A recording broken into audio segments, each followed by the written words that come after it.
Chapter 25, Secrets Beneath the Stones.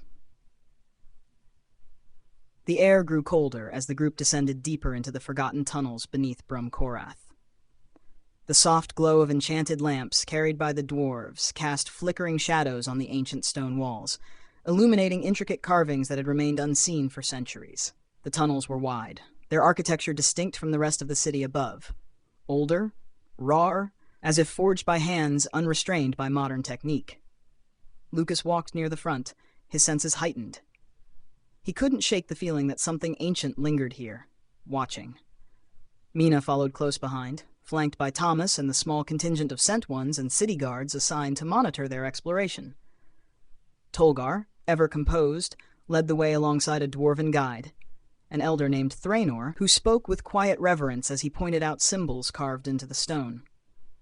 "These halls predate Brum Korath," Thranor explained, his voice low, as though the walls themselves might hear. "Some say they were the work of the ancients, others that the first sent ones carved them in search of the truth. Either way, their secrets have been buried for generations."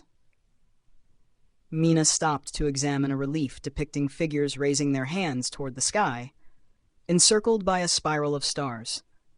Beneath them were jagged forms, mountains, or perhaps something more sinister. She traced a finger over the carving, a chill running through her despite the warmth of her gloves. "It's tied to the prophecy," she murmured, her voice barely audible. Tolgar turned his head slightly, acknowledging her words without speaking. The prophecy had always been the core of the Sent One's beliefs, but seeing its echoes here, in these ancient halls, made it feel heavier, more tangible. As they ventured further, the air seemed to grow denser. The walls bore more carvings, each more elaborate than the last. Lucas stopped abruptly in front of one, a mural that stretched across an entire wall. It showed a city aflame, surrounded by shadowy figures. Above it, a single star burned brighter than the rest, splitting the darkness. "It's familiar," Lucas said, his voice uncertain. He couldn't explain it, but the scene felt etched into his mind as if he'd dreamed of it before. Mina stepped closer, her eyes narrowing. "The star. It's the same symbol we saw in the temple." The group exchanged uneasy glances. Tolgar's brow furrowed, but he remained silent, his expression unreadable. Thranor, however, looked deeply troubled. "This is no coincidence," the dwarf muttered. "These halls were sealed for a reason." Lucas's gaze lingered on the mural before he turned away, unease gnawing at him. The deeper they went, the stronger the feeling became. He reached out with his senses, brushing against the magic in the air. It was faint, like a dying ember, but unmistakable. "There's something here," he said quietly, glancing at Mina. Mina nodded, her hand instinctively resting on the hilt of her blade. "I feel it too. It's watching us." They continued in silence, their footsteps echoing in the vast tunnels. Eventually, they came to a dead end, or so it seemed. A massive stone door loomed before them, its surface covered in intricate runes and symbols that pulsed faintly with an otherworldly light. "This is it," Thranor said, his voice heavy with both awe and dread. "The sealed chamber." The group gathered around the door, studying its markings. Mina stepped forward, her eyes scanning the runes. She didn't know how, but they seemed to call to her, their meaning just out of reach. "It's connected to the prophecy," she said finally. "I can feel it." Tolgar frowned, his gaze fixed on the door. "If that's true, then we must proceed carefully. The power behind this seal isn't to be taken lightly." Lucas approached Mina, his expression serious. "Can you do it? Can you open it?" Mina hesitated, her hand hovering just above the door's surface. "I don't know, but I think I have to try." As she touched the door, a surge of energy coursed through her, forcing her to take a sharp breath. The runes flared brighter, casting the room in an eerie light. Her vision blurred, and for a moment she was somewhere else, a vast, starless void where a single point of light flickered in the distance. A voice, faint but unmistakable, echoed in her mind. "The path is written, but the steps are yours to choose." "Mina." Lucas's voice snapped her back to reality. She stumbled, catching herself against the door. "I'm fine," she said, though her voice wavered. It's part of the prophecy. I'm sure of it." Tolgar stepped closer, his expression both concerned and intrigued. "What did you see?" Mina shook her head. "I don't know, but whatever's behind this door, it's connected to everything, the prophecy, the temple, the unbound, all of it." Lucas placed a steadying hand on her shoulder. Then we need to open it, together. He reached out, his magic intertwining with Mina's as they both pressed their hands against the door. The runes flared one final time before the seal broke with a deep, resonating crack. As the door creaked open, a gust of cold air rushed out, carrying with it the weight of centuries. Beyond the threshold lay a chamber unlike anything they had ever seen. It was vast, its walls lined with relics and murals depicting events both ancient and foreboding. At the center stood a pedestal holding an obsidian shard, its surface smooth yet radiating an unsettling energy. Lucas took a cautious step forward, his eyes fixed on the shard. This isn't just a relic, it's something more. Mina, still catching her breath, stared at the murals. They told a story, of war, of betrayal, of a prophecy yet to be fulfilled, and among the figures was a shadowy form that sent a chill down her spine. "It's him," she whispered. Lucas followed her gaze, his expression darkening. The figure in the mural bore an unsettling resemblance to the disciple they had faced. But the disciple was dead. So why did it feel like this was only the beginning? The air in the chamber was thick with a sense of foreboding as the door finally opened, revealing an unsettling scene. The obsidian shard pulsed faintly on its pedestal, its smooth surface untouched by time, but radiating a cold energy that gnawed at their instincts. Lucas stood frozen for a moment, his mind racing as the weight of the discovery settled upon him. This was no ordinary relic. It was a key, perhaps, but to what? Mina stepped forward, her gaze drawn to the shard as if it had a pull of its own. But as her fingers hovered near it, she hesitated. "It's not right," she murmured, her voice distant. "It feels empty." Tolgar's brow furrowed. "It's not ready," he said, his tone grave. "Whatever power this relic holds, it cannot be unleashed now." Lucas shook his head, a sense of unease creeping through him. The disciple was here, but the others? Who are they? Mina's eyes scanned the murals once more. They were not just simple depictions. They were stories. Stories of wars long past, of forces beyond the mortal realm. And among the figures, twisted, monstrous forms she had never seen before, stood an even darker silhouette. A being that seemed to loom over everything, its presence consuming the others in its wake. It wasn't the disciple, but something worse. "The other creatures," Mina whispered. "They don't belong to this world." Tolgar's voice cut through the tension, as sharp as the steel at his side. "We must move on. This place holds more than we can grasp in a single moment." With a final glance at the obsidian shard, Lucas nodded. "We'll come back to it. But we need answers now." They pressed on, deeper into the labyrinth. The walls seemed to close in, and the passageways became narrower, their architecture even more primal, older. It was as if they had left the world above entirely, stepping into a forgotten time, a forgotten space. Ancient carvings etched into the stone guided their way, depictions of celestial beings, their forms both graceful and terrifying, holding the balance between light and darkness. The further they traveled, the more the air itself seemed to change. It grew colder still, and the silence was heavy, thick with the weight of ages. The distant echoes of their footsteps felt like an intrusion in a place that had not been disturbed for centuries. Finally, after what felt like an eternity, they reached another threshold, a vast archway leading into a grand chamber. As they entered, the space seemed to expand endlessly before them, the ceiling disappearing into shadow. The chamber was adorned with hundreds of statues, each one of a sent one, their eyes gazing solemnly out from marble visages. The air hummed with a quiet energy, as though these stone figures, though inert, were watching them, guarding something far older than any of them could understand. Mina's breath caught in her throat as her eyes fell on the carvings that adorned the walls. They were intricate and detailed, depicting the Sent Ones not just as protectors, but as rulers of an ancient, long-forgotten world. Some of the carvings were twisted, corrupted by time, showing these once noble figures turning against each other, their hands stained with blood. The story the walls told was one of betrayal, of a war among the Sent Ones themselves, one that had shattered everything they had built. "This place," Tolgar whispered, his voice reverberating off the stone. "It's their tomb." Lucas stepped forward, his gaze locked on the central figure of the chamber. A massive statue of a Sent One stood before them, far taller than any of the others. Its eyes were hollow, and its outstretched hands seemed to reach for something beyond their grasp. At its feet, a pedestal lay, ancient and weathered, as if waiting for something. Or someone. The air grew thick with magic, and Lucas felt the familiar twinge of power at the edges of his senses. But this power was not like anything he had ever felt before. It was ancient, unyielding, as if it had been waiting for them all along. "We need to be careful," Mina said quietly, her eyes scanning the chamber. "This place feels like it's alive." "Alive?" Lucas echoed, stepping closer to the pedestal. "In what way?" Mina didn't answer, her gaze fixed on the statue. It was as if something in the eyes of the stone figure had stirred, though no one else seemed to notice it but her. The deeper she looked, the more her mind seemed to swim with visions, flickers of forgotten battles, faces long gone, a war between gods and mortals that had never been told. Tolgar's voice broke through her trance. "We're not the first to find this place. Look." He pointed to the base of the pedestal, where deep scratches marred the stone. The marks were fresh, far too fresh for something that had been sealed away for centuries.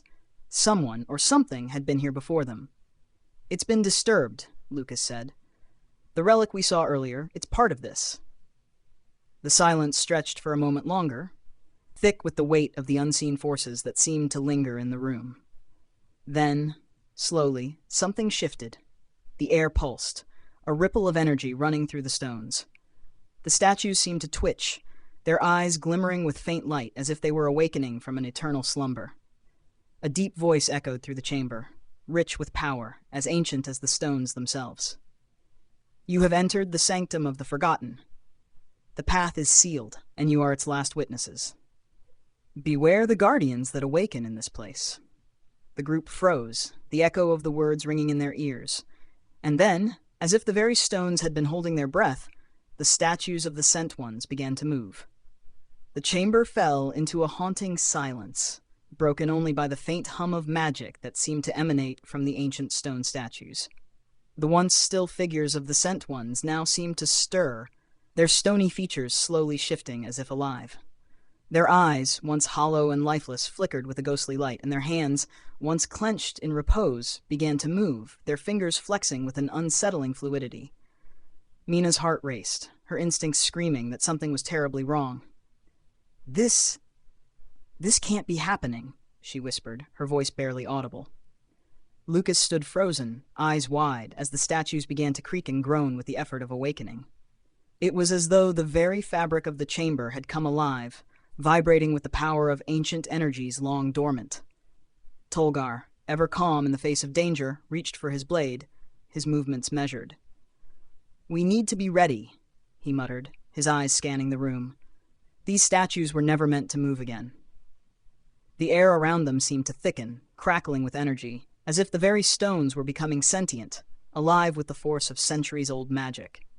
The statues' eyes now glowed, an eerie green light, casting long shadows across the chamber. Each one began to step down from its pedestal, moving with a slow, deliberate grace that sent a chill down their spines. As they moved, more than just the statues began to shift. The murals on the walls, once lifeless, began to shimmer, and the carvings of celestial beings, figures holding the balance between light and shadow, seemed to change before their eyes. The very images on the walls started to twist and writhe, the warriors and gods locked in eternal struggle now seeming to battle across the stone surface. "What are they?" Lucas asked, his voice thick with disbelief. He had no words for what he was seeing, the world around him warping into something both familiar and terrifying. "They're guardians," Tolgar said with quiet reverence. "Constructs of old magic, perhaps created by the Sent Ones themselves to protect something deeper, or to keep others from disturbing this place." Mina stepped forward, her eyes narrowed as she studied the statues. The light from their glowing eyes reflected off the polished stone, casting shifting patterns on the walls, and for a moment she felt the weight of something watching her from all around. The relic in the center of the chamber seemed to pulse more strongly now, as if calling out to the awakened guardians. One of the statues, a figure cloaked in flowing robes, its face obscured by a hood, stepped forward, its movements smooth and unhurried. It raised one hand slowly, and the air crackled as the relic on the pedestal responded, its dark surface shimmering with an otherworldly gleam. Lucas's chest tightened. He could feel the power in the room building, swirling around them like a storm. It wasn't just the statues that had awakened, it was everything. The chamber itself seemed to be coming alive, its ancient magic stirring with newfound purpose. "We can't stay here," Mina said urgently, her hand tightening around the hilt of her sword. "We're not ready to face whatever this is." Tolgar gave her a sharp look, his eyes flicking to the other statues. "If we leave now, we risk angering them. Whatever they guard, it will be worse than facing them head-on." Mina swallowed hard, knowing he was right. There was no choice. They had to find out what this was, what the Sent Ones had left behind. "Then we fight." Before they could prepare, the first of the statues lifted its hand and a wave of magic burst forth from its palm, crashing through the air like a shockwave. Lucas raised his own magic instinctively, deflecting the energy, but the force of the blast still pushed him back, throwing him off balance. "Stay together!" Tolgar shouted, drawing his blade and rushing toward the nearest statue. He struck with precision, his sword carving through the air, but the stone figure parried with an unnatural strength, its movements fluid and precise, as though it had been forged with the sole purpose of combating anything that dared to approach the relic. The room became a chaotic blur of flashing steel, arcane energy, and ancient stone. Lucas and Mina moved in sync, their movements quick and decisive, each one covering the other's weaknesses as they fought the relentless guardians. But the statues were relentless. They didn't tire, and their strikes were calculated, as if they had been practicing this battle for millennia. Mina ducked under the swing of a massive stone axe, her blade finding the soft seam between the statue's joints. For a moment, she thought she had struck a vital point, but the statue barely flinched. Instead, it swung again with an eerie roar, the stone of its axe gleaming with the faint light of magic. "Not enough," she grunted, backing away.